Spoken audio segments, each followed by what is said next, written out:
प्यार किया तो डरना क्या, इश्क पे क्या जोर। अक्सर प्यार की इसी दीवानगी में लोग क्या कुछ नहीं कर गुजरते, मगर कभी कभी प्यार की यही बेबाकी जान की दुश्मन बन जाती है। क्राइम्स नाउ में आज बात करेंगे हैरान कर देने वाली एक हाई प्रोफाइल मर्डर केस के बारे में। हिंदुस्तान में अगर कोई केस हाई प्रोफाइल हो तो पूरी पुलिस फोर्स तुरंत हरकत में आ जाती है। इस केस में भी ऐसा ही कुछ हुआ और पुलिस सिर्फ 4 दिनों में आरोपी तक पहुंच गई। इस केस में पुलिस के पास कोई सुराग नहीं था, पर फिर भी पुलिस की नजर एक बेहद सी छोटी चीज में पड़ी और वहीं से सुलझने लगी इस हत्याकांड की पहेली। बताएंगे क्या है पूरा मामला, लेकिन आगे बढ़ने से पहले एक छोटी सी गुजारिश, चैनल को सब्सक्राइब जरूर करें। कहानी को शुरू से शुरू करते हैं, जो हमें ले जाती है साल 2012 में। इस साल कानपुर शहर के अरबपति कारोबारी ओम प्रकाश दसानी के बेटे पीयूष दसानी की शादी जबलपुर के कारोबारी शंकर लाल नागदेव की 24 वर्षीय बेटी ज्योति के साथ हुई थी। अरेंज मैरिज थी जो पीयूष और ज्योति के मर्जी से हुई थी। शादी के बाद इस हैप्पी फैमिली में ज्योति घर और पीयूष का ख्याल रखती और पीयूष अपने पापा के साथ कारोबार संभालता। समय का काटा आगे बढ़ता है और हम पहुंचते हैं 27 जुलाई 2014 के दिन। 27 जुलाई संडे का दिन था। पीयूष की छुट्टी थी तो पति पत्नी ने खाना किसी रेस्टोरेंट में खाने का प्लान किया था, मगर उसी दिन दोपहर को पीयूष ने पुलिस को सूचना दी कि कुछ बाइक सवार बदमाशों ने ज्योति को अगवा कर लिया है। किडनैप हुई ज्योति एक करोड़पति घर की बहू थी, लिहाजा सूचना मिलते ही पुलिस की कई टीम्स ने सर्च ऑपरेशन शुरू कर दी। पुलिस के आला अधिकारियों को दिए स्टेटमेंट में पीयूष ने कहा वो अपनी पत्नी के साथ होंडा एकॉर्ड कार से करीब 11:30 बजे कार्निवल रेस्टोरेंट से निकले। रास्ते में उनकी पत्नी ज्योति ने लॉन्ग ड्राइव पर जाने की इच्छा जाहिर की। पहले तो पीयूष ने मना कर दिया, लेकिन ज्योति के दोबारा जिद करने पर पीयूष ने गाड़ी कंपनी बाग चौराहा से रावतपुर रोड की तरफ मोड़ ली। तभी करीब 12:30 बजे 4 बाइक सवार अनजान बदमाशों ने उनकी कार को चारों तरफ से घेर लिया और फिर पीयूष को कार से बाहर खींचकर उसकी पिटाई की। इसके बाद उनमें से 3 बदमाश गाड़ी समेत जबरन ज्योति को लेके फरार हो गए।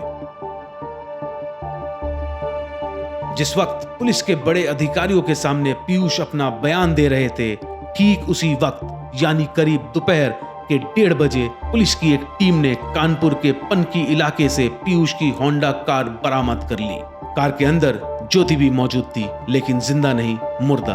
किसी ने तेजधार हथियार से उसके जिस्म को कई बार गोदा था। कार में इस कदर खून फैला था कि ज्योति के कपड़े का रंग भी पहचान में नहीं आ रहा था। ज्योति की मर्डर की खबर से पूरा शहर स्तंभित था और दसानी परिवार गमगीन।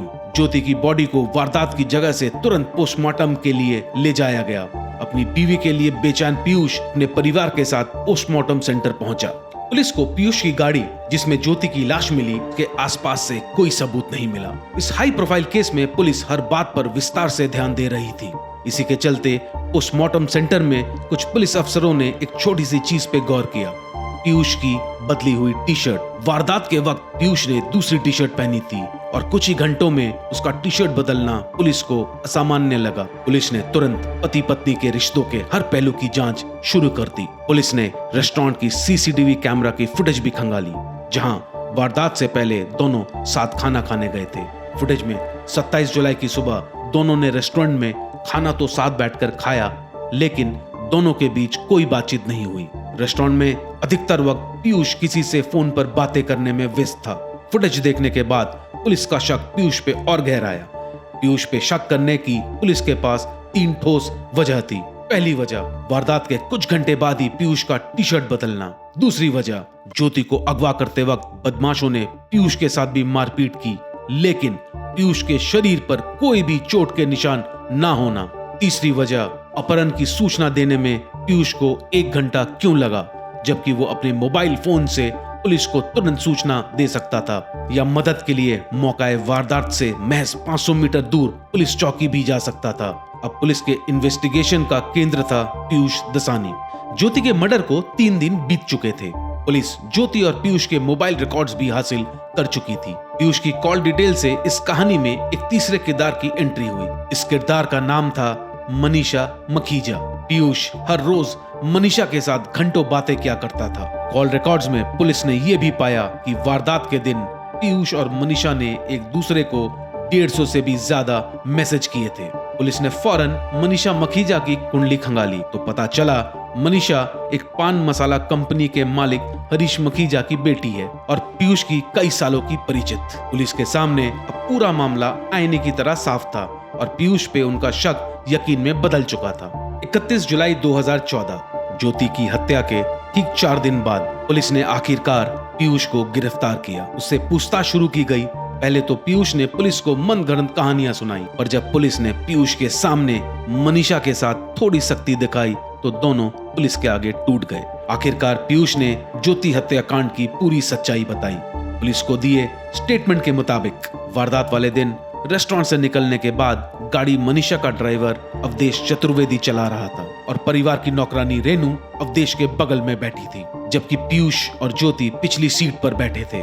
गाड़ी जब आजाद विश्वविद्यालय और रावतपुर के बीच पहुंची तो अवधेश ने अचानक कार रोक दी और ज्योति पर तेजधार हथियार से एक के बाद एक 17 बार वार किए। फिर पीयूष, अवधेश और रेनू कार को वहीं छोड़कर भाग गए। पुलिस के पास जाने से पहले पीयूष ने सारे सबूत मिटा दिए थे। पीयूष ने कबूला उसने और मनीषा ने ज्योति की हत्या की साजिश रची, जिसमें मनीषा का ड्राइवर अवधेश और नौकर रेनू भी शामिल थे। दरअसल पीयूष हमेशा से ही मनीषा से शादी करना चाहता था, पर दोनों की कुंडली ना मिलने के कारण पीयूष के घर वालों ने रिश्ते से मना कर दिया और पीयूष ने फैमिली के दबाव में ज्योति से शादी कर ली, मगर प्यार वो मनीषा से ही करता रहा।